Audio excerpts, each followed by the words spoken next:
Bikini Prep vlog series. This is my third week of prep. I'm down 3.5 pounds. Everything's going great. I'm having a lot of fun doing it. And so yeah, this video is going to be about that time I gained 30 pounds. Yep, 30 pounds. So let's get into it. So my first show was when I was 19, 2 years ago in 2014. It was really fun for me. I really enjoyed the experience of the actual show, and the prep was okay. I was doing a meal plan from a coach, so it was a restricted diet. I had cheat meals, didn't really get too intense with binges. I was kind of okay then until I got home for the summer. That's when they kind of started, when I had my whole kitchen.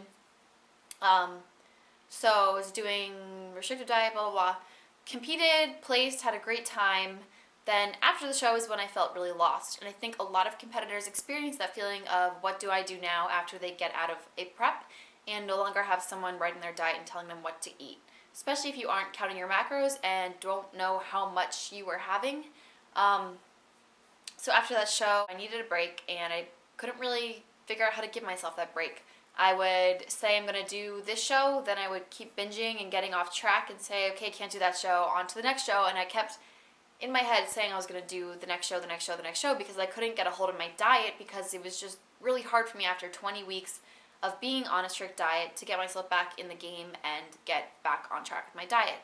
So at that time, this was the summer going into my sophomore year of college, and when I was home, I would just kind of struggle with my diet, I wasn't eating anything bad because at that time, I was pretty strictly a clean eater. Even my cheat meals were like frozen yogurt and like salmon from a restaurant.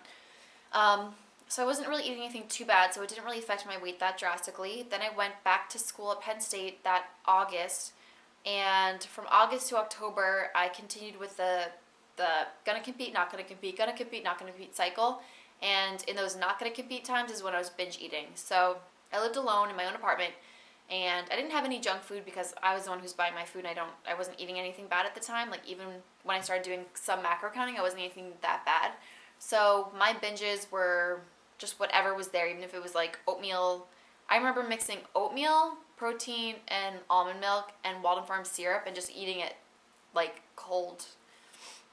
I don't know, just eat whatever was there basically.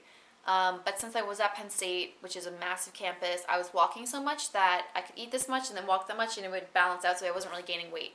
Then that October, I decided I didn't want to be at Penn State anymore, and I transferred to Montclair State and moved home. So when I moved home, I had 4 months before classes started at Montclair, so I wasn't really doing much, and I went from walking and eating a ton, then came home, just went to eating a ton, no walking. I was burning a lot less calories now that I was home. So that's when the binges caught up to me. So this was October is when I came home. I was between 135 and 140 pounds in October. November, 148 pounds. By January, I was 160 pounds. This whole time, I was just binging, eating clean, Like, I couldn't get a hold of my diet whatsoever. So it's January, I'm 160 pounds. Miserable because I'd never weighed that much in my life. I was terrified to weigh myself. I hated when people talked about competing because I felt ashamed that I could call myself a competitor but didn't really feel confident in saying that because I was 35 pounds heavier than I was on stage. My stage weight was 125, so at 160, I was 35 pounds heavier. People saw pictures of my competition, they'd be like, oh my god, you're shredded, and I was like, not what I look like anymore, don't talk about it, and I would just be like pretty much ashamed about it. So between January and March, I stayed at 160, I kept trying to diet didn't work, nothing was working for me, and I just felt like super lost and hopeless. I didn't think I was ever going to lose the weight.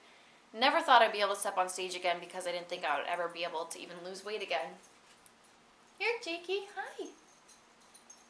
Hey, bub. And that's when I decided, the only way to lose weight must be to compete again. And I think a lot of people do that. They look to competing as a way to lose weight or get their dream body. And I learned the hard way that that's not healthy at all, and it's not going to make the process fun whatsoever. So I started prep last year, April 1st is when I started that prep. So I was 160 pounds in April, I was still 160 in April. And my goal was to be 140 pounds. So I found a coach. He does very strict eating meal plans, like stricter than my first coach. 6 times a day, same thing every day, same amount of calories. My calories didn't change the entire prep basically. except when they got cut more towards the end. I was at 1,400 calories, 150 protein, 150 carb, and like 30 fat. And it worked. I lost the 20 pounds in April, May, June. In 4 months, I lost the 20 pounds. And I competed at that weight, and I wasn't stage ready at all. I was extremely happy with my body because I was healthy, I felt good, I had my confidence back, but I wasn't stage ready. And there's a difference.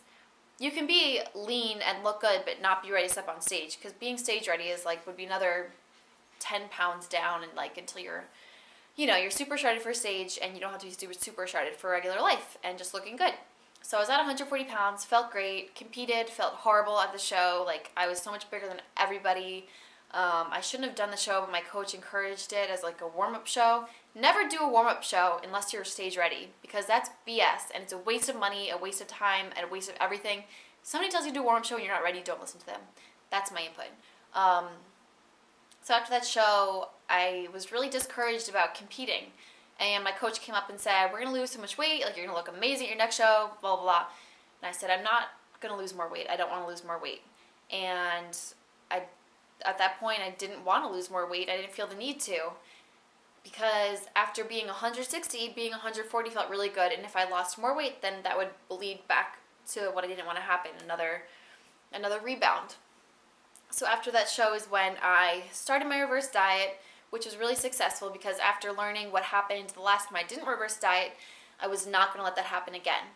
So if you just competed, or if you're planning on competing this year, it's just as important to plan the post-show as it is the pre-show. It's almost not more important, obviously, because you need to get there to get there to get there. But if you compete and don't have a plan for after, then you're setting yourself up for failure, basically. So if you're competing, make sure you have a plan after, whether it's to do another show, then set your mind on the show and like get ready for it, or mentally already prepared to give yourself a break and to go into a healthy off season and reverse diet. Plan your reverse diet, plan what you're going to eat the week after your show. Just get ready, because it's not an easy week. So after I reverse dieted, that brings me to where I am today, and now I'm prepping for my third show, and this is the only time I've ever been like really excited about my prep, because I have a coach, but it's like in my own hands, because I'm deciding when to eat every day, and I'm eating different foods every day. I'm fitting like ice cream when I want it, but I'm also eating mostly healthy.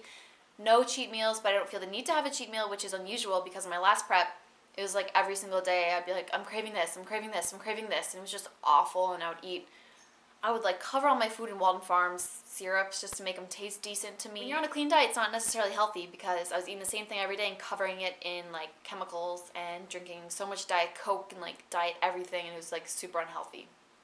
So here I am today eating a ton of different stuff, some healthy, some not healthy, and I'm so much more healthy than I was last year eating a clean diet. That's why there's no need to be eating a clean diet. I say it with that sarcastic tone, because what is a clean diet if it's not healthy? You know what I mean? So I knew I was going to get off track in this video. So now I'm prepping for my next show. I'm excited about it. I feel healthy. My metabolism's back. I'm eating a lot of carbs, a lot of everything, and I don't feel deprived at all.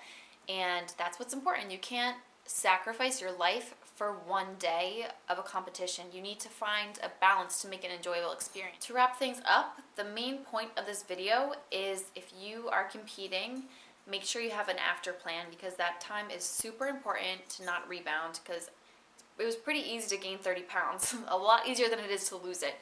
And I can tell you from my own experience that it was miserable.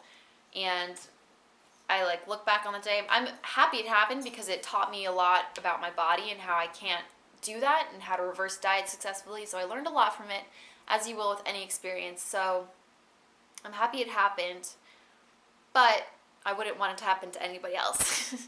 So if you're competing this year, if you're planning for a show, make sure you plan for the after show. Make sure you give yourself a couple days to relax, but then get back on track in some way, whether it's back on your prep or back on a reverse diet. But don't just go from your cut calories to bulking calories and expect to not gain weight, because you will. So yeah, that wraps up my video. I hope this story kind of motivated you guys, or let you know what it's like, and how to not gain 30 pounds after your show. So yeah, thank you for watching. Give me a thumbs up if you like my video, and subscribe to my channel. Thank you. Bye.